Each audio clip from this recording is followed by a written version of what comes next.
Hey everyone, and welcome to the channel. So today we're going to take a look at this 2023 Chevrolet Tahoe RST diesel.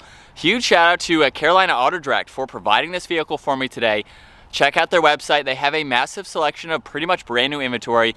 That link is down in the description. So the Tahoe behind me is finished off in black, and we'll go over the MSRP once we go over all the specs and features and get this family SUV out on the road. So let's start off with what powers this RST. This has the 3-liter inline 6-cylinder turbo diesel paired to the 10-speed automatic transmission, pumping out 277 horsepower, 460 pound-feet of torque. That power is primarily sent to the rear wheels. However, this does have the 4-wheel drive system.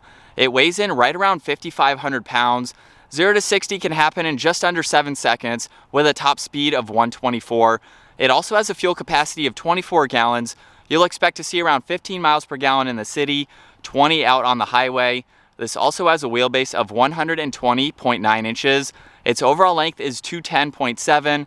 It has a width of 81, a height of 75.9, and its ground clearance measures in at 8 inches. As we work our way to the exterior styling for this Tahoe, let's start off with all the gloss black accents that you see, giving this a very sinister front end design. Aside from the chrome that is on the Chevy bow tie, the rest of the grille is completely finished in gloss black with a lot of cutouts to provide cooling to that engine.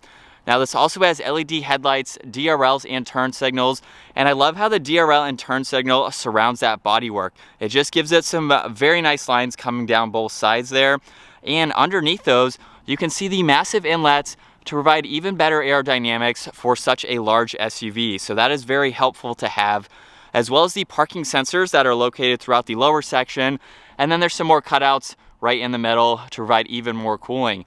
Now there's some great lines that come down the hood. Being black, they're very subtle, but they do come to a point on both sides of the headlight housings. And this even has the adaptive cruise and the rest of the sensors with that camera system front and center for the windshield. Now as we work our way to the side, this has the 22-inch wheels with a two-tone design, that multi-spoke pattern. You can see Tahoe is blacked out. This even has a set of side steps to make it much easier to enter and exit. The side mirrors are body colored. There's no turn signal or camera system. Roof racks are blacked out. This does have a sunroof. All of the window trim is blacked out as well. And there's some nice lines that run down the side, especially above the height of the door handle. So you can see that line going from headlight to tail light. And you'll notice too that you can lock and unlock this vehicle with the chrome buttons that are on the door handles. Would be nice to see those blacked out too, but it matches some of the chrome that is on this exterior. Now as we finish up in the rear, this has a body colored spoiler with the integrated third brake light as well as the wiper blade. This does have a backup camera, LED taillights on both sides. All of the parking sensors are in the lower section, and the very lower section of the bumper is also finished off in plastic. If you remove that cover there, this has a hitch on it, capable of towing just under 8,000 pounds. Very capable for this diesel engine. And now as we work our way to the interior, you can actually open this liftgate up 2 different ways. You can use the buttons on the key fob too if you'd like to. So over on the right side of the backup camera, if I push on this button, you will be able to open up the glass piece. So if you don't want to open up the entire liftgate and you have some smaller items, you need quick access, you can easily do that. Like I mentioned, you can use the button on the key fob for that, and you can use the button to open up the rest of that liftgate.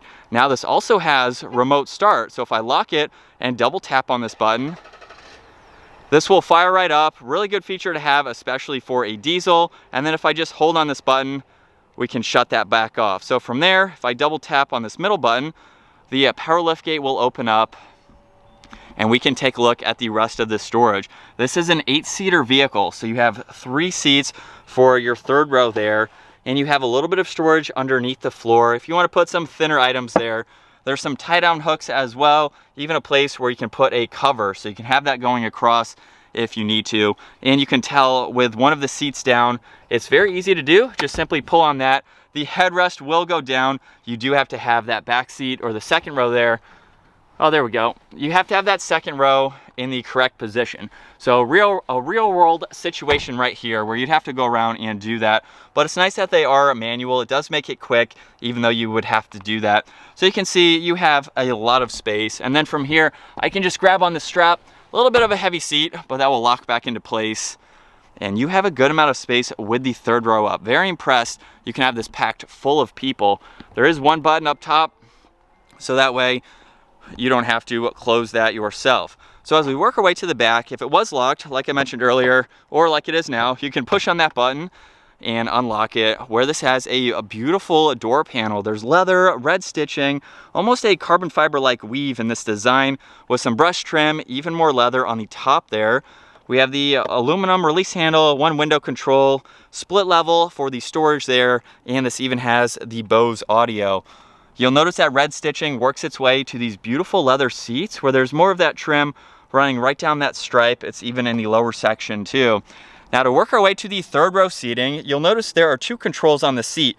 One moves it forwards and backwards, so you would need to move that one forwards for that third row there. And if I pull on this tab twice, so this is pull number one, you will see that fold down where you have almost a footrest for your third row passengers, or if you just need a flat surface. If I pull on it a second time, we have an ample amount of room at 5'10" to walk right up into the third row, where I could honestly be comfortable. You can see there's plenty of room there for your feet to be. And again, you can move that seat forwards if you need a little bit more leg room. As far as headroom goes, 2 or 3 inches, surprising to see.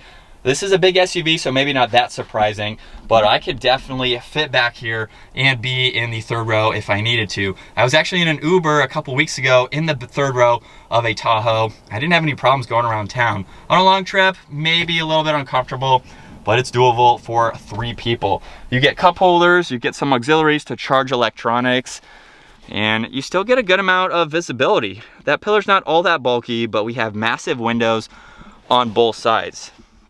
And then you can easily get out with that seat going all the way up. There's also a release here, so your third row passengers can do the exact same thing that I am doing once they are getting in or getting out from the third row. Now, as we work our way to the second row seating, I do have to move this seat back so I can slide it all the way back, where you can see plenty of leg room. There's also temperature controls right in the middle, along with some more auxiliaries, and a 3-prong outlet located down below. As far as headroom goes for the second row now, probably about the same as the third row. However, you can fully recline these seats and just relax driving around. So this is the place to be if you are in the Tahoe. Now, right in the middle, there is the armrest, along with 2 cup holders and a little bit of storage, so you could place your phone there as needed. And just another look at visibility from the second row seating. This does have the full moonroof. We will open up that sunshade once we make it to the front seat passengers there, but plenty of space to put in a lot of items if you need to. Now for the driver door panel, just like the rear, there's all the window adjustments, side mirror adjustments. We even have the easy entry and exit, so the seat will slide forwards. Memory seating too, a lot more storage space. Chevrolet is also down on the door sill, and then the same design for these leather seats. Now this is a big SUV, but it's really easy to get into, especially with that side step. I don't even need a grab handle. Your passenger does get one. There's one for your backseat passengers. None for the driver one though. It's all the way up in the headliner there. Would be nice to maybe see it on the A-pillar there. But moving on to the steering wheel now, you'll see it's completely covered in solid black leather with the red stitching. And then on this left side, this is for all the cruise and adaptive cruise control settings. On the right side, you will see Bluetooth and voice commands, along with all of the arrows for that digital gauge cluster. So with my foot on the brake, we can watch the animation there turn into the Chevy bow tie. Let's go ahead and fire this back up.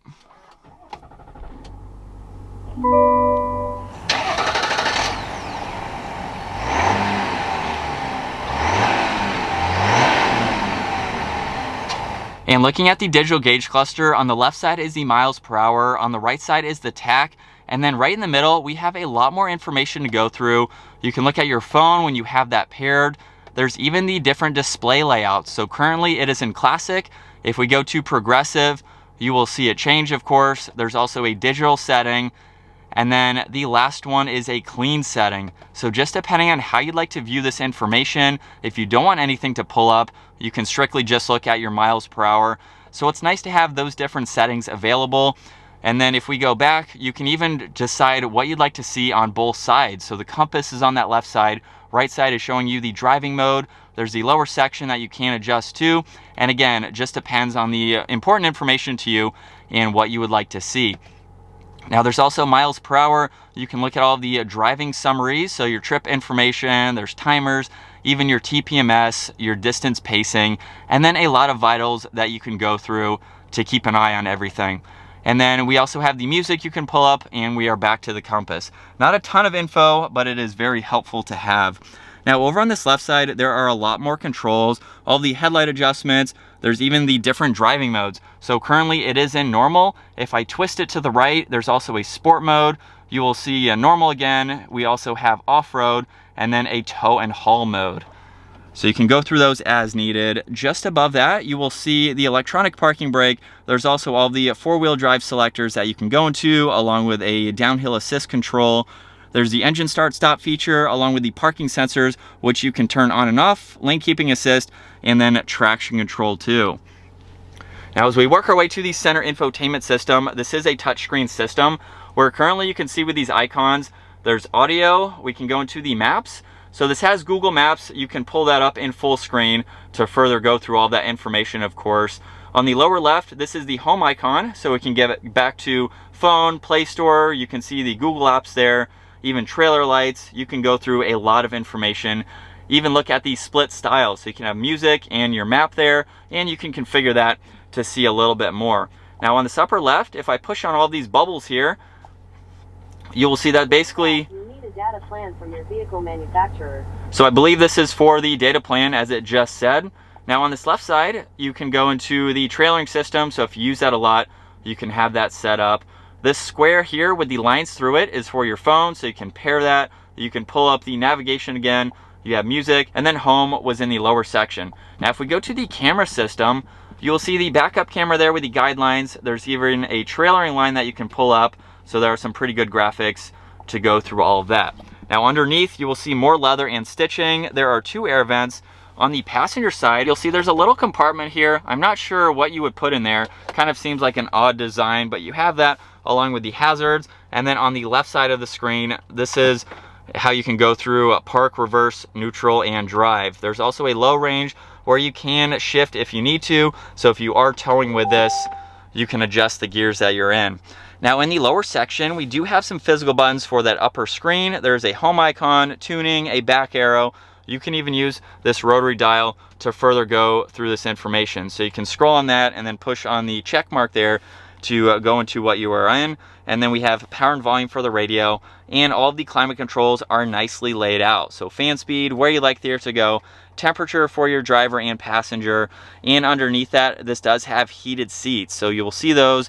You can even get into the rear climate adjustments just by pushing on rear climate, and that will pop up in the upper screen, where you can further adjust that if you need to do that from up front. Now in the very lower section, you will see some auxiliaries along with the massive wireless charging pad. So you can definitely have a lot of items charging at once. There are 2 cup holders right in the middle. What I love about Chevrolets is that they have this area you can place your phone right in the middle of the armrest and have quick access to it.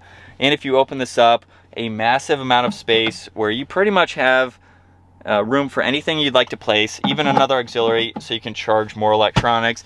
And then the glove box has an ample amount of room where you can fit even more items. There's a nice trim accent covering that entire airbag cover. And then up top, you will see some garage door buttons.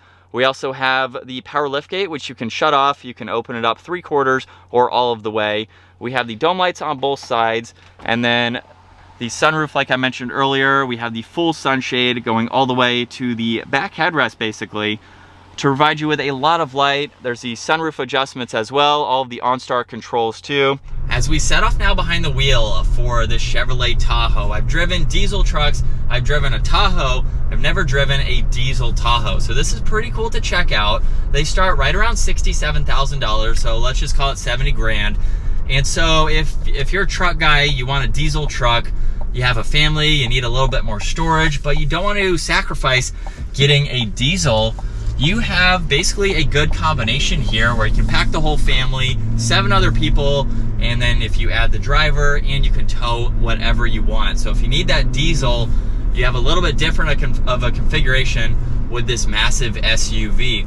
Now, some other competitors to this Chevrolet Tahoe, we have the Cadillac Escalade, going to be a little bit more expensive unless you get more of a base trim level. There's also the Toyota Sequoia. Both of those do not offer diesels. If you want the diesel, you have to go with this. There's a few other examples out there, BMW X7 even. These are 3-row vehicles that I'm comparing with this. So for 70 grand, it's not all that expensive, I guess, for what you're getting and what you have available. I will say the Cadillac Escalade, so essentially the Cadillac version of the Chevrolet, will have some more bells and whistles, like the camera system in the rear view mirror. I think it has ventilated seats too. So if you want that next level, just a little bit more creature comforts, you would go with the Escalade over the Tahoe. If this is perfect for you, we still have a lot of tech, don't get me wrong. The Escalade will just be a little bit higher in that luxury and some of the features that are available. The Sequoia, I've driven the new one. Check out that review if you want to see it. Probably about the same as this, I would say, on par with it as far as the technology and features go, and roughly the same price, just depending on the trim you go with. So for 70 grand, it's not bad. It's not a bad option for its size. SUVs have become a lot more expensive, but they're also offering a lot more too. A lot of driver-focused information and technology, like the adaptive cruise and all that. But for an empty vehicle with the diesel, for how much it weighs, we're up to speed. Really no issues with its power in accelerating, and I'm sure 460 pound-feet of torque is plenty when you got some big loads that you are towing with you.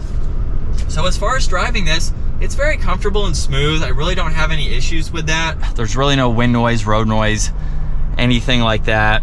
And for its size, I haven't had any issues with maneuverability. It's a big vehicle, but it's also maneuverable and manageable at the same time. If you're buying this, you know you are buying a large vehicle, so you kind of know what to expect with it.